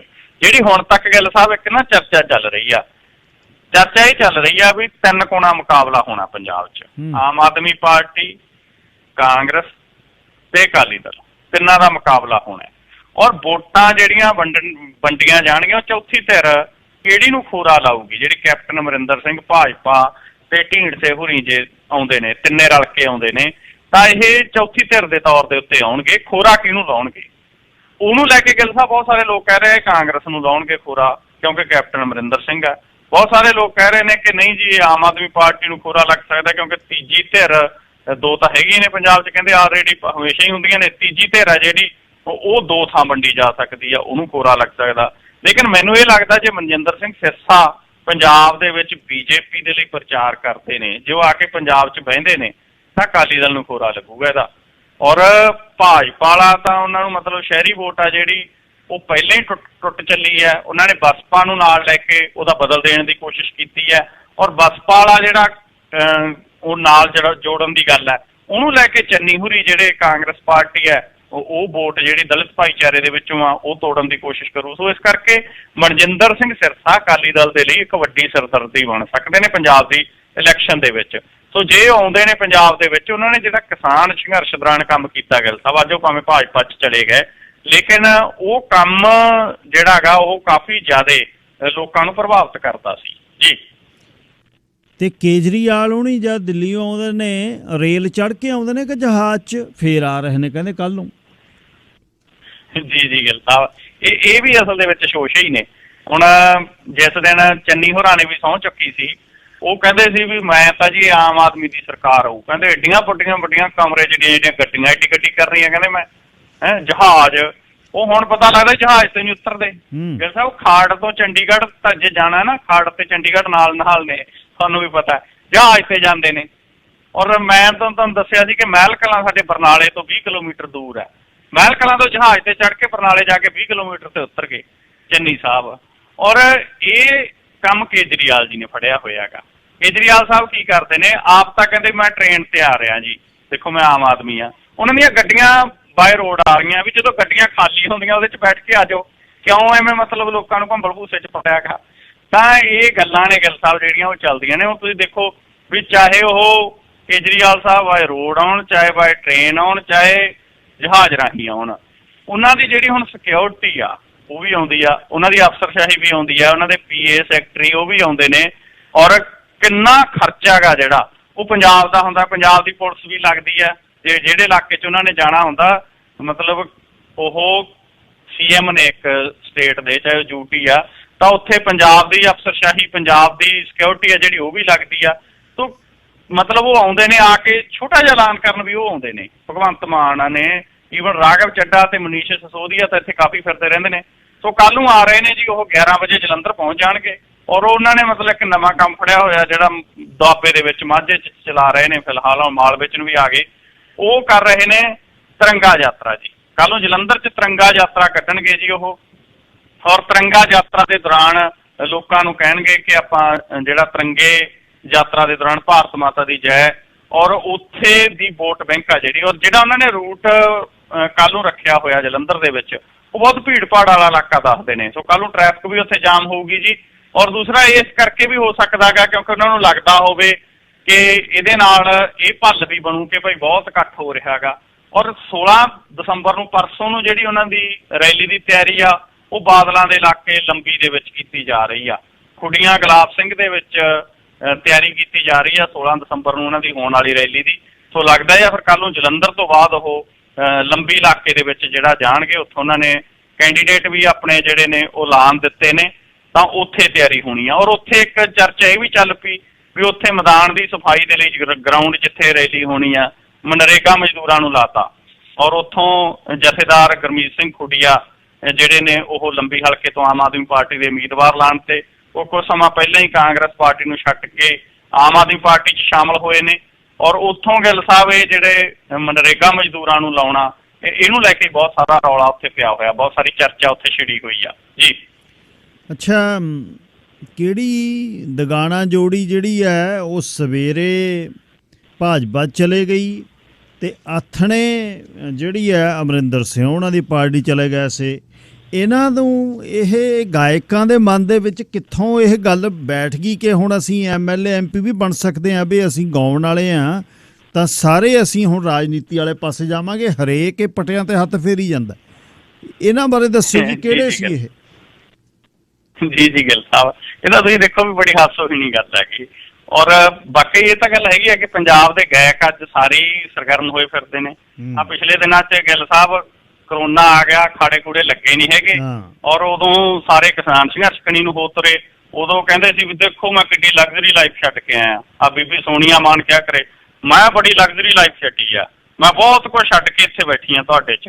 ਉਹ ਤਾਂ ਬਾਅਦ 'ਚ ਪਤਾ ਲੱਗਿਆ ਵੀ ਐਵੇਂ ਥੋੜ੍ਹੀ ਬੈਠੀ ਸੀ, ਉਹ ਤਾਂ ਅਕਾਲੀ ਦਲ ਤੋਂ ਟਿਕਟ ਭਾਲਦੀ ਸੀਗੀ ਔਰ ਮੋਹਾਲੀ ਤੋਂ ਤਿਆਰੀ ਕਰੀ ਜਾਂਦੀ ਆ।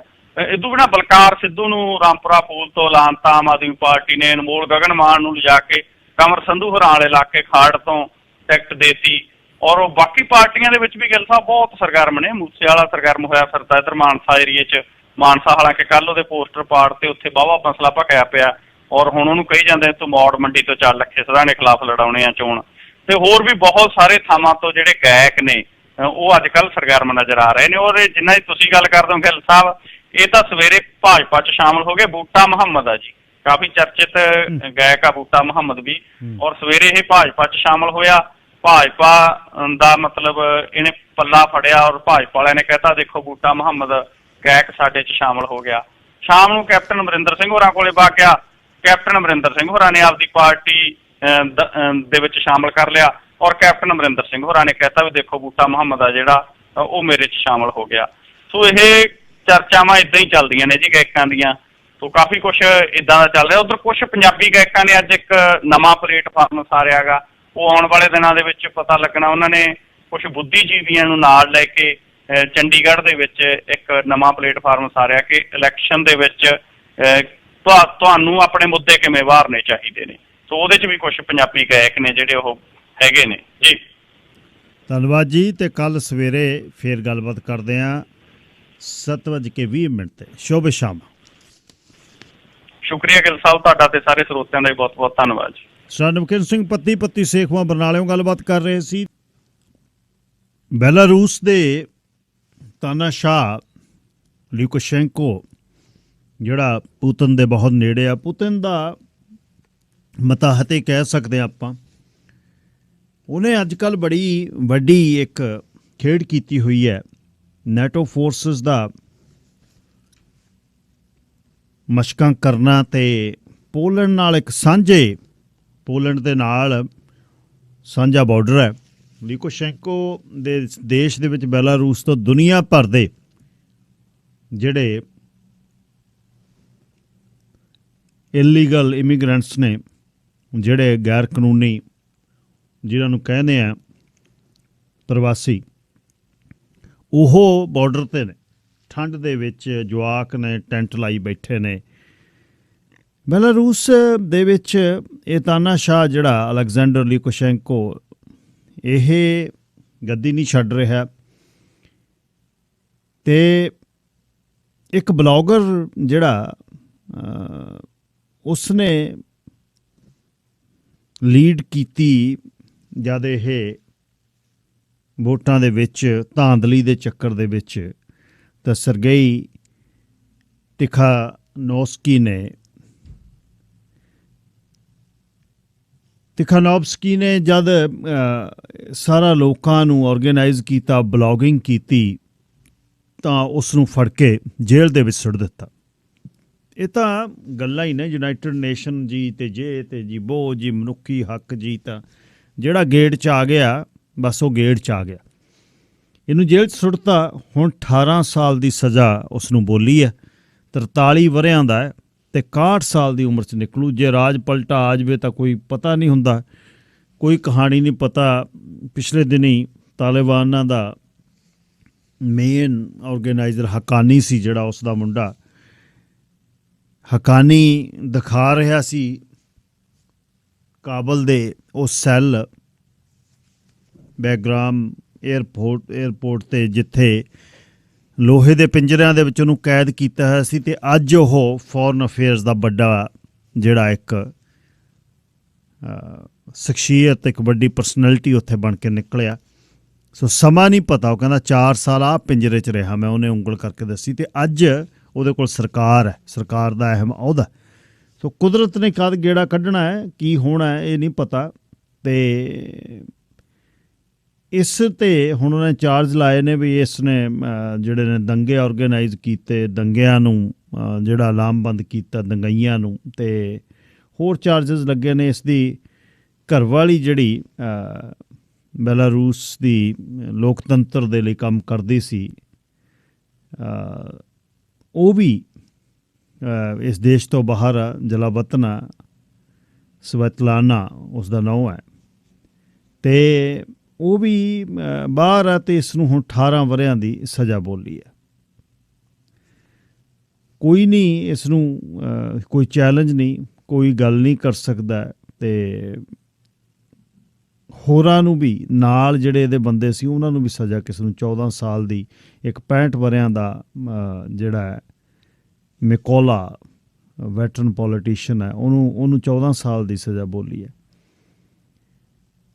ਤੇ ਤੁਹਾਨੂੰ ਯਾਦ ਹੈ ਕਿ ਬੈਲਾਰੂਸੀਅਨ ਇੱਕ ਐਥਲੀਟ ਵੀ ਜਿਹੜੀ ਉਹ ਕਹਿੰਦੀ ਨਾ ਜੇ ਮੈਂ ਚਲੇ ਗਈ ਮੈਨੂੰ ਜੇਲ੍ਹ 'ਚ ਸਿੱਟੂ, ਉਹ ਵੀ ਵਾਪਸ ਨਹੀਂ ਸੀ ਗਈ।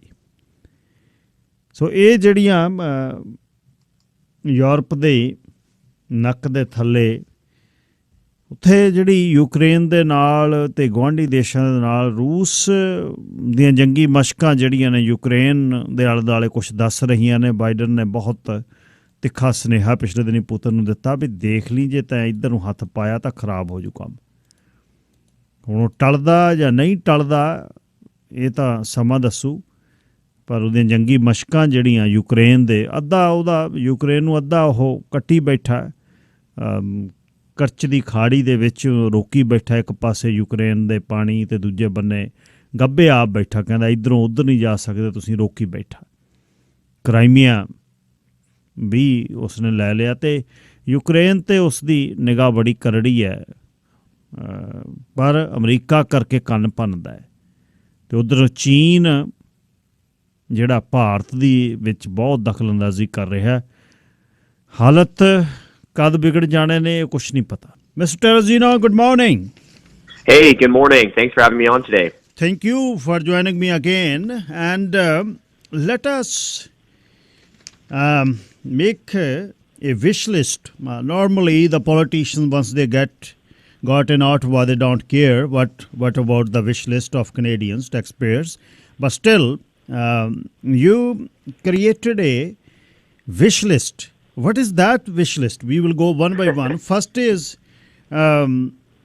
about the governor generals. What is that list is? Yeah, so just a little overview. We put out a wish list full of different bills that we think every single opposition member of parliament should be able to get behind, so that they can bring a private member's bill or push the government to act on this. And number one is the expense account for governors general. So this is an absolutely crazy perk. Former governor generals, when they retire, they get to still expense the taxpayer for $206,000 every single year for the rest of their life. And get this, even up to 6 months after they die, their estates can continue to bill taxpayers. Now, this is a crazy perk, and I don't know about you, but I certainly don't expect to leave a business and then still get to expense them for $200,000 every year. And on top of the expense account, these governor generals, they get to collect their taxpayer-funded pension regardless of how long they serve. So we just had the former governor general, Julie Payette. She served for a little more than 3 years in that role, but she could still collect $4.8 million from the taxpayer through her pension if she continues to collect it to age 90. So absolutely crazy. So it doesn't matter how long they serve, even 6 months or a year there. So in 200,000, what is there? It's only pension or some allowances? What they are in 200,000? Oh yeah, so no, they're two separate things. These are two separate perks. So the $206,000 is an expense account every year for former governor generals. So that's the expense account that they can continue to bill taxpayers for different things even after they leave office. Then on top of that, a completely different perk are the pensions that governor general get. And as you mentioned, they can get their pension for life regardless of how long they serve. So those are two completely different things. And we think it's long past time that these perks for former governor generals are reined in and made more fair for taxpayers. And number two is transparency for corporate welfare. What is that? Well, yeah, corporate welfare is when politicians use our tax dollars to give to hand-picked businesses. Now, we're completely against corporate welfare at the Canadian Taxpayers Federation. But one thing we say is, hey, look, if you're going to do this, where you take taxpayers' money and you give it to a certain business, well, then at least have minimum reporting requirements, right? So to have a publicly repayable schedule, how much money the businesses have paid back, what are the interest rates on the loans, and of course, frequent reporting. But on top of that, we want a bill that forces all members of Parliament to actually vote in the House before they give taxpayers' money to a business. And if these politicians think it's such a good idea, then they should be forced to stand up in the House and vote on it. So this is bailout you're talking about, or just loan for any business? Well, so we're not talking about the COVID subsidies, but any other type of subsidy that the government gives to a business. So, for example, the Ford Motor Company received about $590 million from the governments of Ontario and from the federal government. Now, we are completely against that, but we say if they are going to do this corporate welfare, then at the very least, we should have minimum transparency requirements.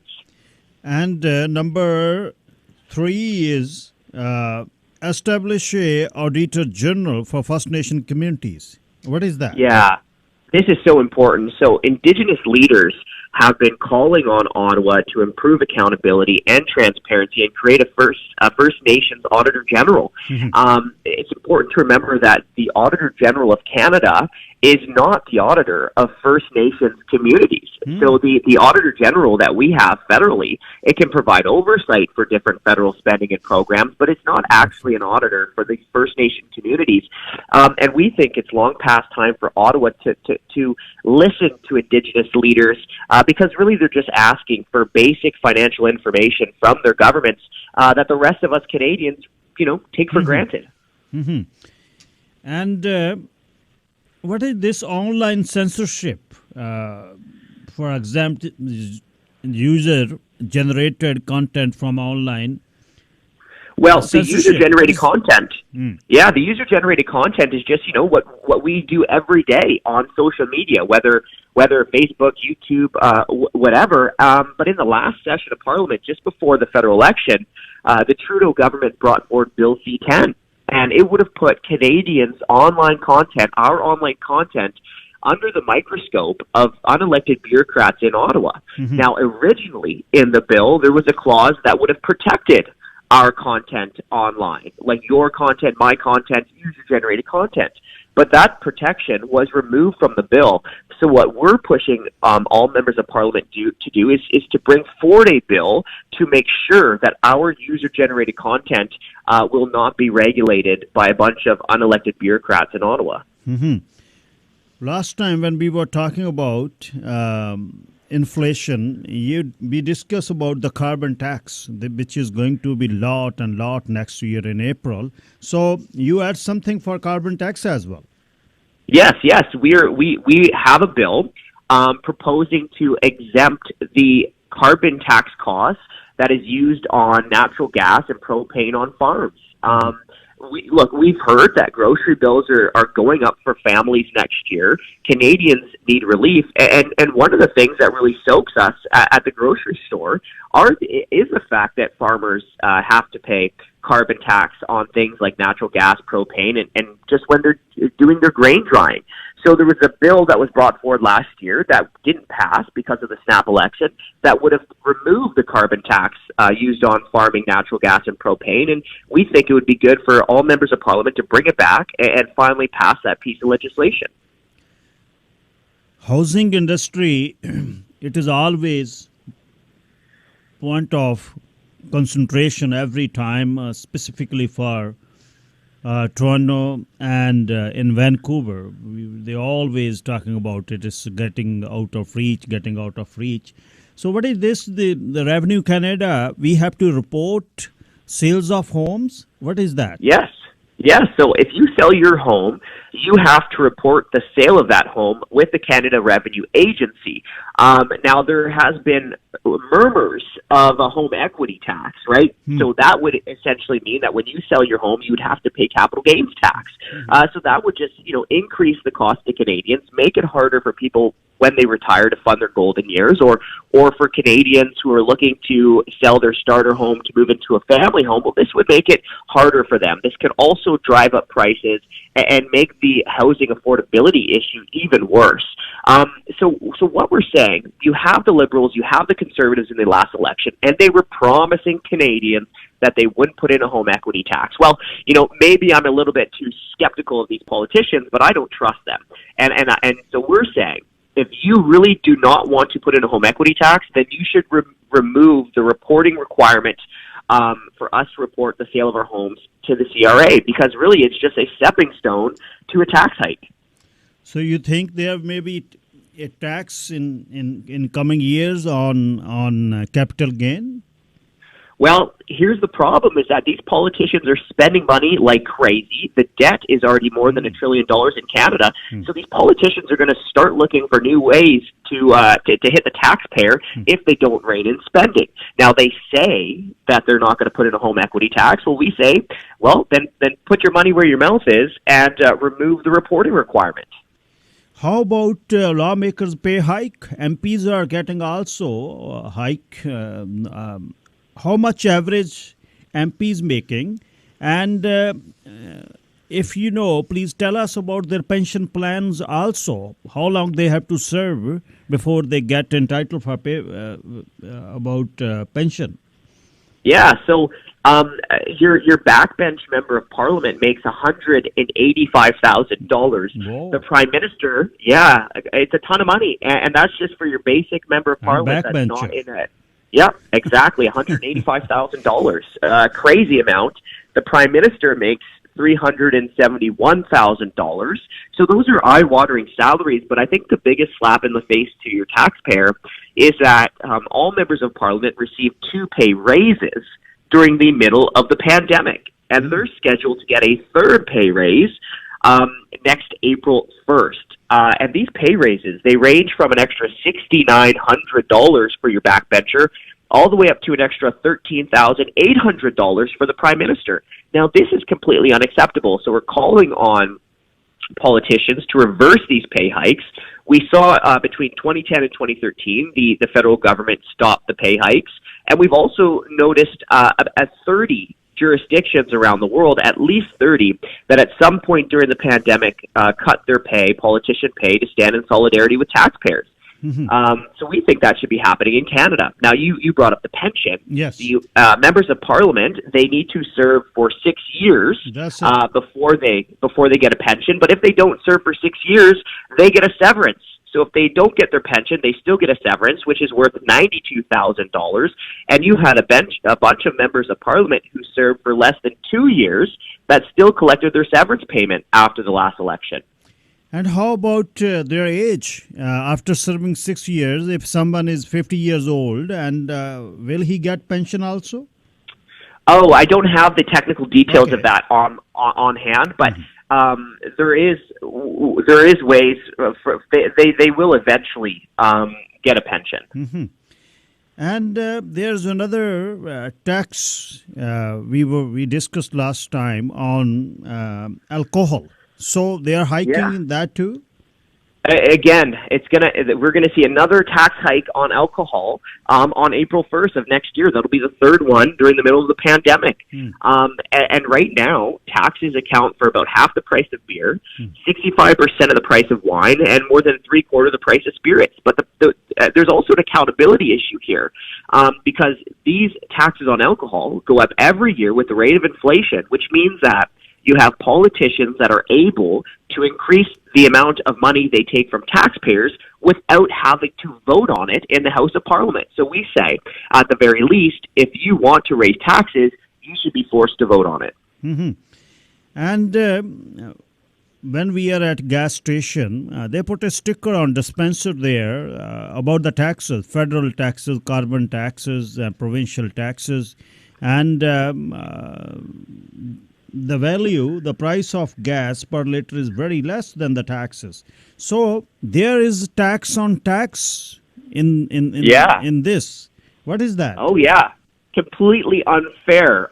Your listeners are going to get really upset when they hear about this, but you have the federal government that charges its sales tax on top of the other per liter fuel taxes. So they add up. You take the price of gas, and then they put in, excise tax, and then they put in the carbon tax, and then they charge their sales tax on top of those taxes. So it's completely unfair. And what it means is that if the price of gasoline goes up or other taxes are raised, then this tax on tax costs Canadians more. And, you mentioned just the tax bill at the pump is astronomical here in Canada. Taxes make up between 31 and 42% of the pump price, depending on what province you live in. So, you're paying for the high price of gasoline, but you're also paying for a big tax bill every time you fuel up. And what is this equalization referendum? What is that? Well, Alberta just had a referendum in the fall, and 62% of Alberta voters voted to end the equalization status quo. And equalization has been so unfair for Alberta taxpayers. This year, equalization alone will cost an Alberta taxpayer $650. And the problem is that you have these Alberta taxpayers since the 1960s. They have paid more than $600 billion more to the federal government than what they've received through spending. But you still have politicians in Ottawa and politicians in other provinces that make it harder for Alberta families to go to work and to put food on their table. So they voted to end the equalization status quo. And this bill that we propose would force the federal government to respect the referendum and to begin negotiating with the province of Alberta and the other provinces. There are so many constituents in Canada. They are not happy with their lawmakers, their MPs, and they are backbencher, as you were talking about, and clapping experts, and they never participate in discussion, never saw them speaking. Some have some ability, they don't have good command on speaking English. So what is the recall rule now? And what do you want to change? Well, we don't have recall rules for our federal members of parliament. In British Columbia, you have recall for MLAs. In Alberta, you now have recall and referendum rules. But what we say is, look, the people are supposed to be the boss of these politicians, and we think that these politicians in Ottawa forget that way too often. So what these recall rules would allow is they would allow voters to launch a petition, and if they collect enough signatures, to force a by-election, right? Because right now, the only real way that you can hold your member of parliament accountable is through an election. But we think because the people are the boss, they should be able to hold their elected officials accountable every year, whether there's an election or not. And that's what recall legislation would help us do at the federal level. Mm-hmm. So another issue I would like to discuss with you, and there in Chambers, there are some rats which are using our money and they don't work, and sometimes they wanted to dodge the government, just like senators. They were showing their home in back province, and still they are living Ottawa, getting expenses, and some of them are convicted. So, if they are a convicted MP or senator, so you are planning, you are thinking in this wish list that there should be no pension for them?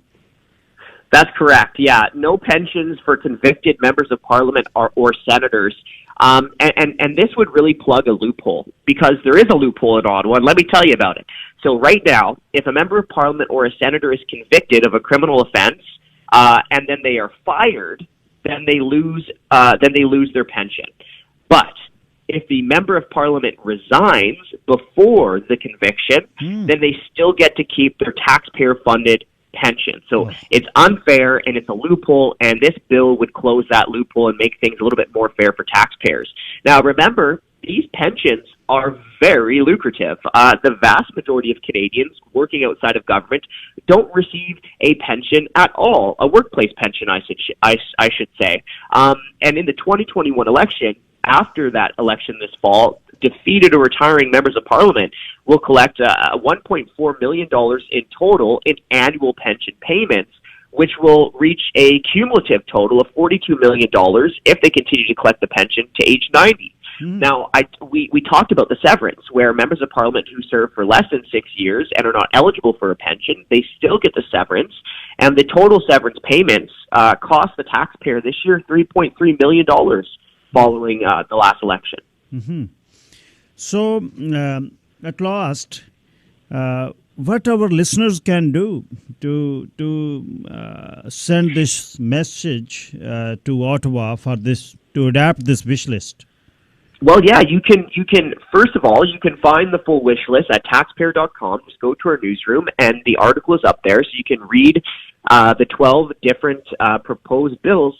And after you do that, contact your member of parliament, email them or phone them, and tell them to get off their butts and to start working on it. Because we put this together as a way that all members of parliament, even if they're in the opposition, could bring them forward as a private member's bill.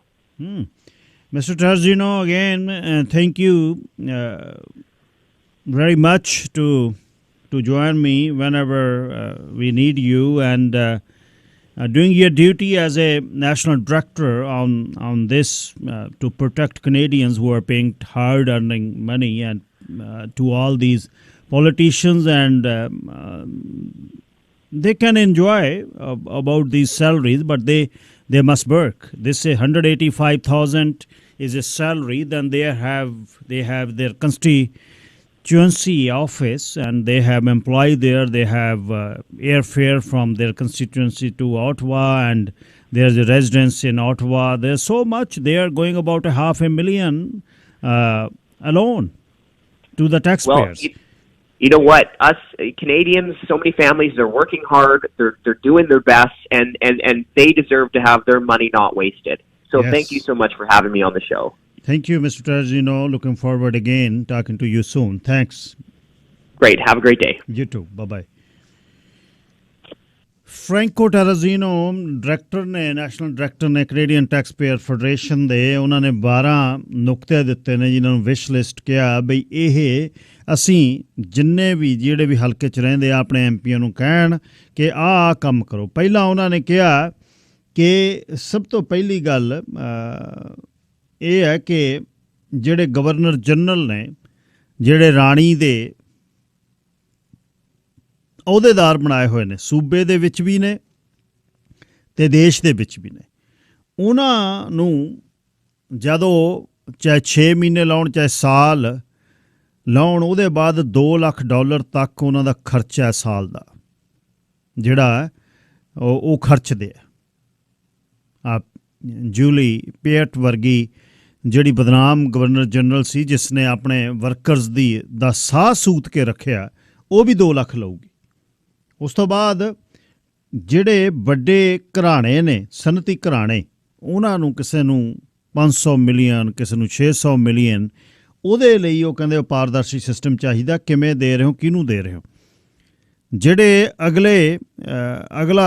ਅਗਲਾ issue ਉਹਨਾਂ ਨੇ ਇਹ ਦੱਸਿਆ ਕਿ ਜਿਹੜੇ ਸਾਡੇ ਮੂਲ ਵਾਸੀ ਨੇ, ਉਹਨਾਂ ਦੇ ਲਈ ਕੋਈ ਨਾ ਕੋਈ ਆਡੀਟਰ ਜਨਰਲ ਚਾਹੀਦਾ। ਆਡੀਟਰ ਜਨਰਲ ਜਿਹੜਾ ਹੋਣਾ ਹੈ ਉਹ ਉਹਨਾਂ ਲਈ ਨਹੀਂ ਹੈ, ਉਹਨਾਂ ਦਾ ਵੀ ਕੁਛ ਲੇਖਾ ਜੋਖਾ ਹੋਣਾ ਚਾਹੀਦਾ ਵੀ ਉਹਨਾਂ ਨੂੰ ਕੋਲ ਕੀ ਜਾਂਦਾ ਕੀ ਨਹੀਂ ਜਾਂਦਾ। ਆਨਲਾਈਨ ਸੈਂਸਰਸ਼ਿਪ ਜਿਹੜੀ ਲੱਗੀ ਹੋਈ ਸੀ, ਕੈਨੇਡੀਅਨਸ ਜਿਹੜੇ ਨੇ ਸੋਸ਼ਲ ਮੀਡੀਆ 'ਤੇ ਕੀ ਲਿਖਦੇ ਨੇ, ਜਿਹੜੇ ਉਹ ਕਹਿੰਦੇ ਇਸ 'ਤੇ ਜਿਹੜੀ ਜਾਣਕਾਰੀ ਕੈਨੇਡੀਅਨਸ ਦੀ ਲੈਂਦੇ ਨੇ, ਕਿਉਂਕਿ ਡਿਸਕਸ਼ਨ ਹੀ ਹੈ ਜਿਸ ਤੋਂ ਅੱਗੇ ਗੱਲ ਉੱਠਦੀ ਹੈ, ਉਹਦੇ 'ਤੇ ਉਹ ਕਹਿੰਦੇ ਆਨਲਾਈਨ ਸੈਂਸਰਸ਼ਿਪ ਬੰਦ ਹੋਣੀ ਚਾਹੀਦੀ ਹੈ। ਕਾਰਬਨ ਟੈਕਸ ਬਹੁਤ ਮਹਿੰਗਾ ਹੈ, ਕਾਰਬਨ ਟੈਕਸ ਦਾ ਆਪਾਂ ਬਹੁਤ ਖਰਚਾ ਦਿੰਦੇ ਹਾਂ, ਅਤੇ ਕਾਰਬਨ ਟੈਕਸ ਦੀ ਵੀ ਫੈਡਰਲ ਕਾਰਬਨ ਟੈਕਸ ਜਿਹੜਾ ਖਾਸ ਤੌਰ 'ਤੇ ਅਨਾਜ ਸੁਕਾਉਣ ਦੇ ਲਈ ਜਿਹੜੀ ਕੋਸਟ ਜਿਹੜੀ ਉਹਨਾਂ ਦੇ ਬੜੀ ਖਰਚ ਹੁੰਦੀ, ਉਹਦੇ 'ਤੇ ਕਾਰਬਨ ਟੈਕਸ ਜਿਹੜਾ ਐਗਜ਼ੈਂਪਟ ਹੋਣਾ ਚਾਹੀਦਾ, ਕਿਉਂਕਿ ਇਹ ਅਨਾਜ ਜਿੰਨਾ ਮਹਿੰਗਾ ਹੋਏਗਾ ਉਨਾ ਹੀ ਸਾਡਾ ਜਿਹੜਾ ਐਂਡ ਪ੍ਰੋਡਕਟ ਆ, ਆਪਾਂ ਆਟਾ ਖਾਵਾਂਗੇ ਜਾਂ ਉਸ ਤੋਂ ਬਾਅਦ ਸੀਰੀਅਲ ਖਾਵਾਂਗੇ ਜਾਂ ਕਿਸੇ ਰੂਪ ਦੇ ਵਿੱਚ ਵੀ ਅਨਾਜ ਖਾਵਾਂਗੇ ਤਾਂ ਖਰਚਾ ਸਾਡੇ 'ਤੇ ਆਉਣਾ। ਹੁਣ ਆ ਜਿਹੜਾ 3000 ਵਾਲਾ ਕੰਟੇਨਰ 30,000 'ਚ ਆਉਂਦਾ ਮਿੱਤਰੋ, 27,000 ਤੁਹਾਡੇ ਖਾਤੇ 'ਚੋਂ ਹੀ ਜਾਣਾ, ਇਹਦੇ ਤੋਂ ਨਹੀਂ ਹੋ।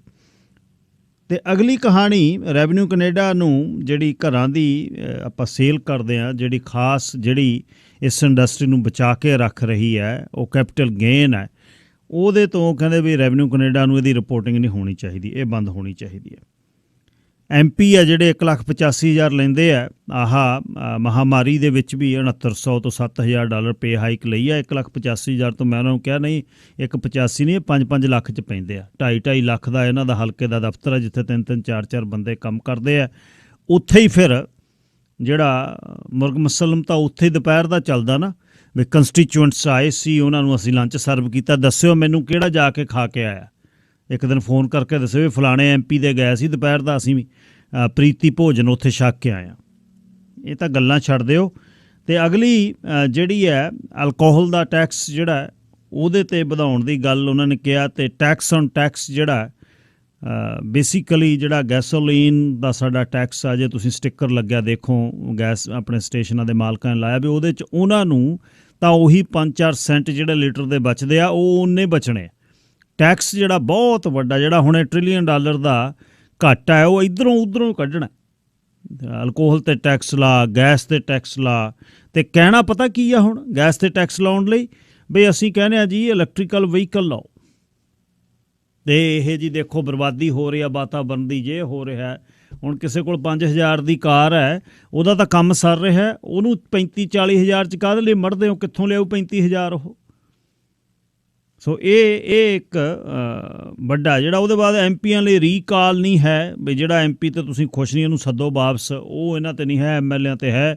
ਉਹ ਵੀ ਇਨੀਸ਼ੀਏਟਿਵ ਕਹਿੰਦੇ ਚਾਹੀਦਾ। ਅਤੇ ਐਮਪੀ ਸੈਨੇਟਰ ਜਿਹੜੇ ਨੇ ਜਿਨ੍ਹਾਂ 'ਤੇ ਦੋਸ਼ ਲੱਗਦੇ ਨੇ, ਜਿਹੜੇ ਕਨਵਿਕਟ ਹੋ ਜਾਂਦੇ ਨੇ, ਉਹ ਕੀ ਕਰਦੇ ਨੇ ਕਨਵਿਕਸ਼ਨ ਤੋਂ ਪਹਿਲਾਂ ਰਿਜ਼ਾਈਨ ਕਰ ਦਿੰਦੇ ਨੇ। ਜੇ ਰਿਜ਼ਾਈਨ ਕਰ ਦਿੰਦੇ ਨੇ ਤਾਂ ਸਾਰੀ ਜ਼ਿੰਦਗੀ ਦੀ ਪੈਨਸ਼ਨ ਉਹਨਾਂ ਨੂੰ ਮਿਲਣੀ ਆ। 6 ਸਾਲ ਜੇ ਕੰਮ ਕਰ ਲਿਆ ਮੌਜਾਂ ਹੀ ਮੌਜਾਂ ਨੇ। ਹੁਣ ਕਈ ਤਾਂ ਗੱਡੀ ਬਣਾਈ ਬੈਠੇ ਨੇ ਪੈਨਸ਼ਨ। ਉਹਨਾਂ ਦਾ ਉਮਰ ਦਾ ਵੀ ਜਿਹੜਾ ਜੇ ਘੱਟ ਉਮਰ ਹੈ ਤਾਂ ਵੀ ਕਈਆਂ ਦੇ ਤਾਂ ਘਰ 'ਚ ਹੁਣ 2-2 ਆਉਂਦੀਆਂ ਨੇ। ਸੈੱਟ ਕਰਤਾ ਨਵੇਂ ਰੂਲ ਜੀ, ਦੇਖੋ ਜੀ ਅਸੀਂ ਇਤਿਹਾਸ ਬਣਾਤਾ ਜੀ, ਅਸੀਂ 2-2 ਜਣੇ ਇੱਕ ਘਰ 'ਚੋਂ ਅਤੇ ਤੀਜਾ ਵੀ ਜਾਵੇ, ਫਿਰ 3 ਜਣਿਆਂ ਦਾ ਰੂਲ ਇਤਿਹਾਸ ਬਣ ਜਾਏ। ਅਤੇ ਉਹਨਾਂ ਲਈ ਜਿਹੜੇ ਕਨਵਿਕਟ ਹੋਏ ਨੇ ਉਹਨਾਂ ਲਈ ਉਹ ਕਹਿੰਦਾ ਪੈਨਸ਼ਨ ਪਲਾਨ ਜਿਹੜੀ ਹੈ ਬੰਦ ਹੋਣੀ ਚਾਹੀਦੀ ਹੈ, ਚਾਹੇ ਸੈਨੇਟਰ ਨੇ ਚਾਹੇ ਐਮਪੀ ਨੇ। ਜਿਹੜੀ ਜਾ ਕੇ ਉੱਥੇ ਧਰਮ ਦੇ ਦੇਸ਼ ਦੇ ਕਾਨੂੰਨ ਦੇ ਮੰਦਰਾਂ ਦੇ ਵਿੱਚ ਜਾ ਕੇ ਫਲੋਰ ਕ੍ਰੋਸ ਕਰਨੇ, ਮੈਨੂੰ ਸੈਨੇਟਰ ਲਾ ਦਿਓ ਜੀ, ਮੈਂ ਇੱਧਰ ਆ ਜੂ, ਨਾ ਘਰ ਦੇ ਨਾ ਘਾਟ ਦੇ, ਮੁੜ ਕੇ ਡਗ ਵੱਜਦੇ ਫਿਰਦੇ ਕੰਧਾਂ ਨਾਲ। ਐਥਿਕਸ ਜਿਹਦੇ ਦਿਮਾਗ ਦੇ ਵਿੱਚ ਇਹ ਆ ਵੀ ਮੈਂ ਚੋਰੀ ਕਿਵੇਂ ਕਰਨੀ ਹੈ, ਉਹ ਦੇਸ਼ ਦਾ ਕੀ ਸਵਾਰ ਲੂ। ਇਹ ਇੱਕ ਬਹੁਤ ਵੱਡਾ ਮੁੱਦਾ ਹੈ ਜਿਹਦੇ 'ਤੇ ਹੁਣ ਇਹ ਕੈਨੇਡੀਅਨ ਟੈਕਸਪੇਅਰ ਫੈਡਰੇਸ਼ਨ ਵਾਲੇ ਬਿਨਾਂ ਕਿਸੇ ਸਰਕਾਰ ਦੇ, ਬਿਨਾਂ ਕਿਸੇ ਪਾਰਟੀ ਦੇ, ਨਾਨ ਪਾਰਟੀਜ਼ਨ ਇੱਕ ਵੱਡੀ ਆਰਗੇਨਾਈਜੇਸ਼ਨ ਹੈ ਜਿਹੜੇ ਸਾਡੇ ਟੈਕਸਪੇਅਰ ਦਾ ਖਿਆਲ ਰੱਖਦੀ ਹੈ। ਇਹ ਉਹਦੇ ਨੈਸ਼ਨਲ ਡਾਇਰੈਕਟਰ ਨੇ ਫਰੈਂਕੋ ਟੈਰਾਜ਼ੀਨੋ, ਬਹੁਤ ਵਧੀਆ ਲਿਖਦਾ ਹੈ। ਯੂਨੀਵਰਸਿਟੀ ਆਫ ਕੈਲਗਰੀ ਦਾ ਪੜ੍ਹਿਆ ਹੋਇਆ ਇਹ ਨੌਜਵਾਨ ਮੁੰਡਾ। ਅਤੇ ਕੋਸ਼ਿਸ਼ ਹੈ ਇਹੀ ਹੈ। ਬਾਕੀ ਤਾਂ ਵੱਡੀ ਡਿਊਟੀ ਇਹ ਆ ਜਿਨ੍ਹਾਂ ਨੇ ਚੁਣਨਾ ਕਿ ਉਹ ਚੁਣਦੇ ਕਿਵੇਂ ਆ। ਇੱਕ ਬਹੁਤ ਵੱਡੀ ਕਹਾਣੀ ਆ। ਬਾਹਰੋਂ ਖਾ ਪੀ ਕੇ ਆ ਕੇ ਉਹ ਕਹਿੰਦਾ ਰੋਟੀ ਦਾ ਲਾ ਯਾਰ। ਕਾਰਨ ਕੀ ਹੋਇਆ? ਰੋਟੀ ਬਿਨਾਂ ਸਬਰ ਜਿਹਾ ਨਹੀਂ ਆਉਂਦਾ ਯਾਰ। ਫਿਰ ਇਹ ਗੱਲ ਬਹੁਤ ਕਹਿੰਦੇ ਨੇ। ਨਾਲੇ ਐਨ ਤੂਸੇ ਪਏ ਹੁੰਦੇ ਨੇ। ਰੋਟੀ ਜ਼ਰੂਰ ਖਾਣੀ ਆ, ਕਿ ਦੁੱਧ ਰਾਤ ਨੂੰ ਪੱਕਾ, ਚਾਹੇ ਢਿੱਡ ਅੱਧੀ ਰਾਤ ਤੱਕ ਗੜਗੜ ਕਰੀ ਚੱਲੇ, ਪਰ ਦੁੱਧ ਜ਼ਰੂਰ ਪੀਣਾ। ਬਜ਼ੀਨੀ ਰੈਸਟੋਰੈਂਟ ਪੀਣਾ ਵੀ ਚਾਹੀਦਾ, ਮਾੜਾ ਨਹੀਂ। ਹਲਦੀ ਭੋਰਾ ਪਾ ਕੇ, ਭੋਰਾ ਮਖਿਆਲ ਪਾ ਕੇ, ਕੇਸਰ ਮਾੜਾ ਜਿਹਾ ਧੂੜ ਲਿਆ, ਬਸ ਫਿਰ ਰਜਾਈ ਦੀ ਨਹੀਂ ਲੋੜ ਠੰਡ 'ਚ। ਤਕੜੇ ਹੀ ਨੇ ਵੇ ਮੁੰਡੇ, ਐਡੇ ਪਾਉਣੇ ਉੱਪਰ ਦੀ ਟਾਰਪਾਂ ਪਾਉਣੀਆਂ ਅਤੇ ਕੱਸਣਾ ਅਤੇ ਹੱਥ ਮੁੜ ਜਾਂਦੇ ਨੇ ਇੰਨੀ ਠੰਡ 'ਚ। ਅਤੇ ਮਿਹਨਤਾਂ ਵਾਲੀ ਤਾਂ ਸਿਰੇ ਲਾ ਦਿੰਦੇ ਨੇ। ਮਿਹਨਤਾਂ ਦੇ ਨਾਲ ਜ਼ਿੰਦਗੀ ਦਾ ਆਨੰਦ ਵੀ ਨਾਲ ਹੀ ਚਾਹੀਦਾ। ਮੁੜ ਕੇ ਜਿਹੜੇ ਪੈਸੇ ਨੇ ਜਿਹੜੇ, ਉਹਦਾ ਫਾਇਦਾ ਨਹੀਂ, ਛੱਡ ਕੇ ਜਾਣ ਦਾ ਨਹੀਂ, ਥੋੜ੍ਹੇ ਵਰਤਣੇ ਆਪ ਚਾਹੀਦੇ। ਲੈ ਫਿਰ ਕੱਲ੍ਹ ਨੂੰ ਮੁੜਦੇ ਹਾਂ। ਰੱਬ ਰੱਖਾ।